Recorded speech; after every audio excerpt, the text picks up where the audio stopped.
Obviously, I think the biggest topic for me has been the Diddy lawsuit. It's the craziest thing that's come out, I think, since Jeffrey Epstein.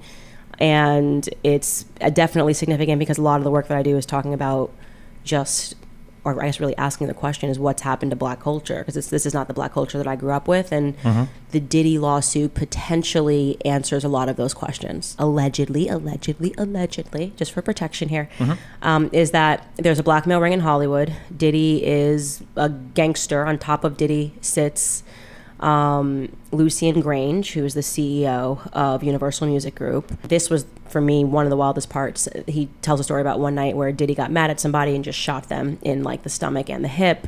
He shows the pictures of the blood all around the bathroom because he was right there when the person got shot, and he allegedly went to his knees and tried to help the person. It was Diddy and his son who allegedly shot him.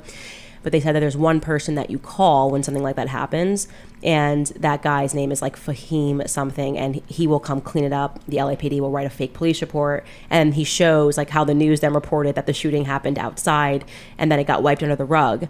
And what's interesting is that guy who you call, the security guy, was the same security person who was one of only 2 people there when Michael Jackson died. So it's now reopened, all the Michael Jackson stuff. Candace might be on to something.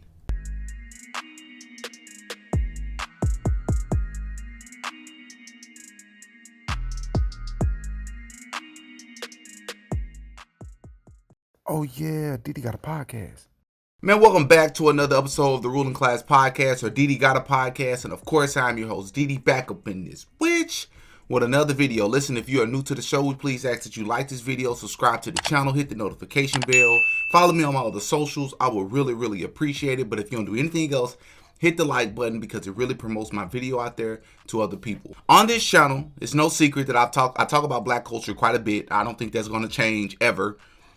Because I see what's happening in our culture, or lack of a culture that we have, and I'm concerned. And I've been concerned for years, and I've religiously talked about it. Well, Candace Owens has been theorizing the past few days about some of the reasons and some of the things that's contributing to the downfall of black culture. And I think this is probably the most powerful thing I've heard in a very long time. The connections that she's been able to create. And she went on to this guy by the name of Destiny. She went on to his show to talk a little bit about the connections between all the Diddy allegations, the connections to Michael Jackson's death, and those connections to the degeneracy that you see in black culture. Obviously, I think the biggest topic for me has been the Diddy lawsuit. It's the craziest thing that's come out, I think, since Jeffrey Epstein. And it's definitely significant because a lot of the work that I do is talking about or I guess really asking the question is what's happened to black culture? Because this is not the black culture that I grew up with. And the Diddy lawsuit potentially answers a lot of those questions. So essentially, at the end of last year, Diddy was dating that girl Cassie for a long time, about 10 years. Okay.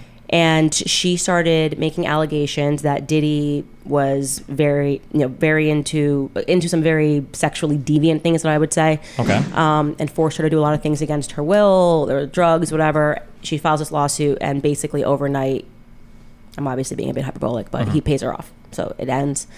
And then Cat Williams kind of alludes to the fact that more stuff is going to come out in 2024, and then a producer whose name is Rodney drops a lawsuit, and he alleges to have hundreds of hours of footage backing up his claims, and in the lawsuit he actually dropped pictures. So it wasn't just this, because you can always have a frivolous lawsuit, it can mean nothing.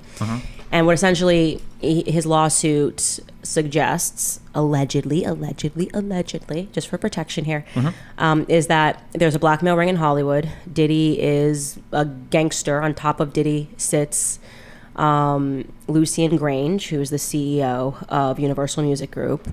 And this was, for me, one of the wildest parts. He tells a story about one night where Diddy got mad at somebody and just shot them in like the stomach and the hip. He shows the pictures of the blood all around the bathroom because he was right there when the person got shot, and he allegedly went to his knees and tried to help the person. It was Diddy and his son who allegedly shot him. But they said that there's one person that you call when something like that happens, and that guy's name is like Fahim something, and he will come clean it up. The LAPD will write a fake police report, and he shows like how the news then reported that the shooting happened outside and then it got wiped under the rug. And what's interesting is that guy who you call, the security guy, was the same security person who was one of only 2 people there when Michael Jackson died. So it's now reopened, all the Michael Jackson stuff. Super interesting. A lot of stuff that I would say, a lot of proof presented in these documents. Like I said, there's a lot of photos included. And if what he is spelling out is correct, then it's basically a homosexual ring that works by blackmails. They host these, what he calls freak-offs, and they drug people and they get them to sleep with a minor or do something, that you wouldn't want publicized. And then they own you, right? Because it's like, well, we have you on camera doing this, and so you're going to say or do whatever I want. So very much like the Jeffrey Epstein stuff. Gotcha. Are these in indictments, or are these just like affidavits or statements to the media? Is any of this stuff like gone to court yet? It's the lawsuit that he filed. So we're reading the lawsuit documents directly. This is a civil lawsuit, I'm guessing? Yes. Okay. He's suing Universal Music Group. He's suing Lucy and Grange personally. He alleges that Lucy and Grange and Diddy are in a relationship by saying that, like, they disappear into Diddy's room and for hours, and like, this is the stuff that I've seen. I was groomed for sex. Like, essentially he wasn't a gay man, but then Diddy found him when he was young. These are the allegations he's making. Again, a lot of photos, like, of other rappers. He's named like Cuba Gooding Jr., who's an actor. Yeah.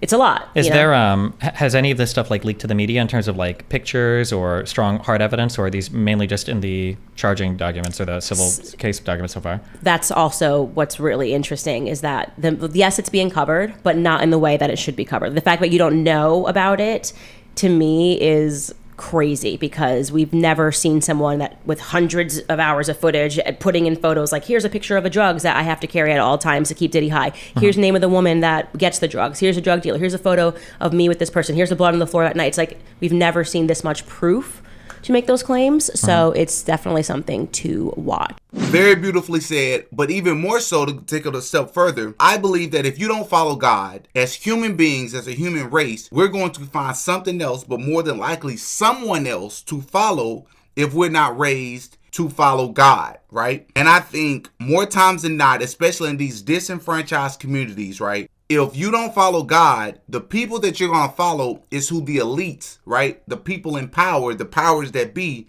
You're going to follow the people that they put in front of you as leaders, right? We don't have a Martin Luther King. We don't have a Malcolm X. We don't have those people anymore, right? James Baldwin. We don't have these people. So we're going to follow are artists. And people keep saying it's only music. No, it's not. These people are considered idols, role models, and people aspire to be like them, right? So one of the biggest pet peeves I have is when you try to explain this to people, especially white liberals in particular. Not all, but most. But a lot of them. When you try to explain it to them, how they try to tell you and sympathize as to why what you're saying is wrong and how they better understand than you do when you actually come from the community. I think you made a mention that this might be an indicator to things that have happened with black culture. What do you mean by that, I guess? So there has been just a very obvious corrosion in black culture. Like, the music that I grew up in, I was listening to The Temptations, Lauryn Hill, like, it was all about like family, love. It was real talent. And then something just really shifted, and it all became about derogatory, debased gangster rap. And it's the change that I've noted in a lot of my commentary. And I think other people have, like, I asked the question, there's a really, in my view, disgusting artist, just in terms of the stuff that she publishes and the photos that she publishes, named Sexy Red, who they're now making a thing, right? Who makes the decision to sign a Sexy Red? You're telling me you have all the money and all the talent at your fingertips, and you sign a woman who, at her baby shower, 9 months pregnant, however pregnant she was twerking and had her butt cheeks in, like, somebody's face was inside of her butt cheeks. That to me is very intentional, because you're not. Yes, it's intentional. But to take it a step further, you have to know, think about it, just common sense. You have all the talent in the world. A lot of you, not just me, a lot of you out there know talented people in your communities that have real skill, can really sing, can really rap, are true poets. People like Sexy Red, though, are the ones that's going viral. People like Sexy Red are the people that's on the biggest stage in the world. And they all have the same thing in common. You mean Nicki Minaj, Lil Kim, Cardi B, Sexy Red, Pumpkin Spice, or whatever her name is, bro. All these people got the same thing in common. Half naked, twerking, degeneracy, effing dudes, Meg Thee Stallion, all of them. Ain't none of them different and popping. Ain't nobody following God and popping. Get out of here. That's intentional. You're not signing her based on talent. You're not just signing her based on following. You're signing her because it's filth, and you're perpetuating this filth into my community. So, it's just something that I've noticed, something that I talk about often, that we're intentionally being sold crack. It feels like. It feels like when I look at music, or if I look at music that people create, oftentimes the music is a reflection of their circumstances.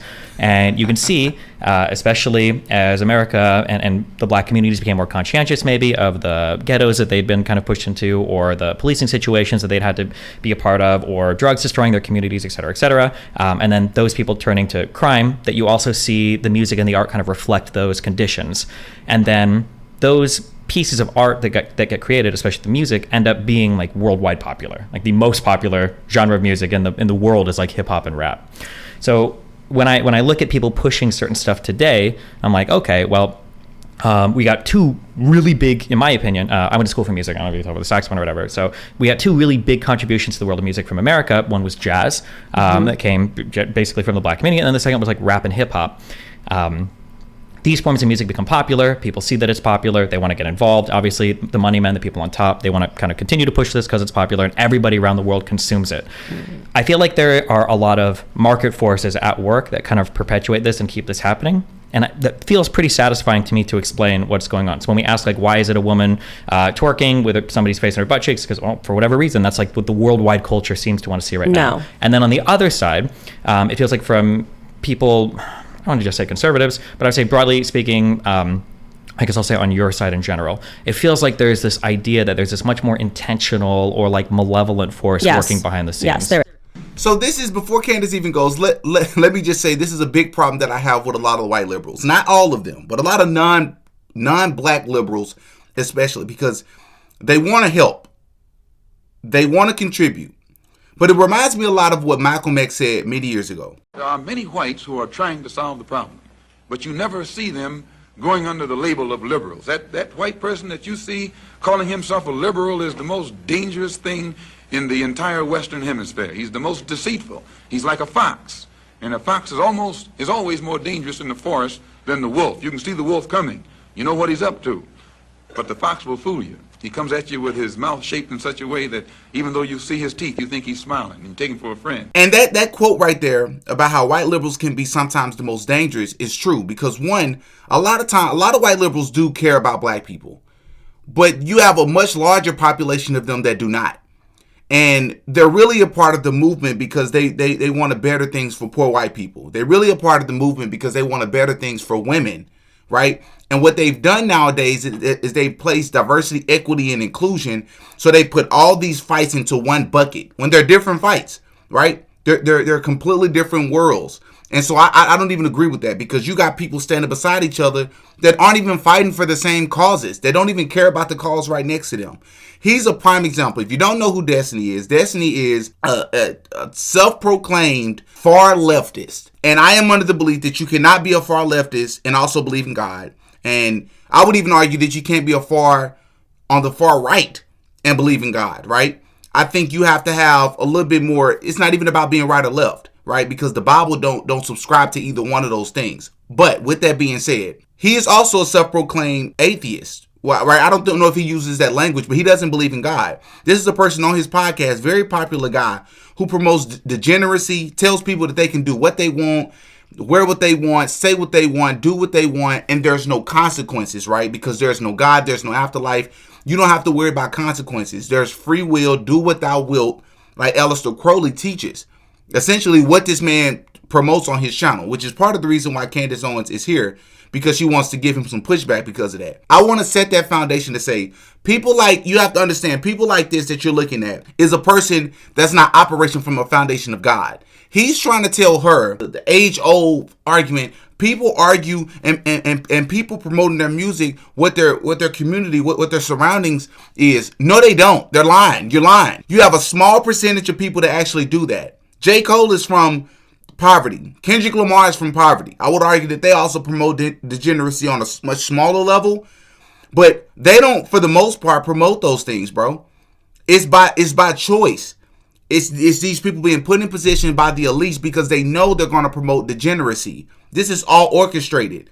If you're from these communities, you don't have to promote drug culture, bro. You can just talk about the circumstances there. But you're seeing people promote it.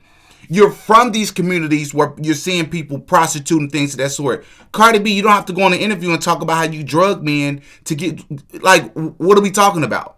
These people are placed there, and it's obvious to me that they're placed there. And so I'm going to push back on what you're suggesting here. You're suggesting that this reflects the community, and they're sharing their stories in a way that makes sense. That's completely not true. Okay, WAP does not reflect the circumstances that Black people are living in. You know, singing about your vagina and how hard it's getting pounded is not the circumstance of living in the hood. I come from nothing. It's not that did not make me feel closer to the circumstances that I grew up in. And unfortunately, that's actually what people are telling Black Americans. Like, actually, it's working the other way. You're putting something, you know, your eyes and your ears are the windows to the soul. And you're basically, when you celebrate someone, and I'm using Cardi B here as an example because I think people are probably more familiar with her than they are with Sexy Red. When you put someone like that on the Grammys stage, which is, again, a decision being made. When I was growing up, the best, most talented people were on the Grammy stage. It was something you could watch with your family. And you still had poor people. You still had, you still had poor people. You still had people that were living in the hood. Okay, we didn't need somebody talking about their vagina in order to feel seen. So what you're doing is you're setting the stage for younger girls who aspire to celebrities to say, okay, well, if I mimic that behavior, I too can become famous. What you're actually doing is you're setting the idols. Facts. And later in this episode, Candace Owens even tells Destiny, hey, go look up the lyrics to WAP. If you think people are just perpetuating the things that they see in their communities and that's a reflection in their music, go look up the actual lyrics to WAP. Destiny responds and says, well, yeah, I've never looked up the lyrics, but I think I'm familiar with them because Ben Shapiro had a segment where he was rapping the lyrics. See, that's what I'm talking about. Not all white liberals, but a lot of white liberals rely on other white people that they're comfortable with, even if they fall on different sides of the political spectrum, to inform them on other topics. You clearly don't follow rap. You clearly don't follow hip hop. You're not from the community, bro. I'm not saying you're not allowed to speak on it, but at least come with some sort of lens or mindset to hear from the very people that's from that freaking community, bro. You don't know what you're talking about, right? And this is what I'm talking about. People like this, I want to ask the question so badly. White liberals, can Black people do anything wrong? What's the answer to the question? You're going to say, well, of course they can. Okay, say it out loud. How come you never call it out loud? Because you don't want to be called racist. Wrong is wrong. You don't have to be from the Black community to look at a Cardi B, to look at a Meg Thee Stallion and say, isn't it coincidental that all your music is promiscuous, right? All your music is anti-God.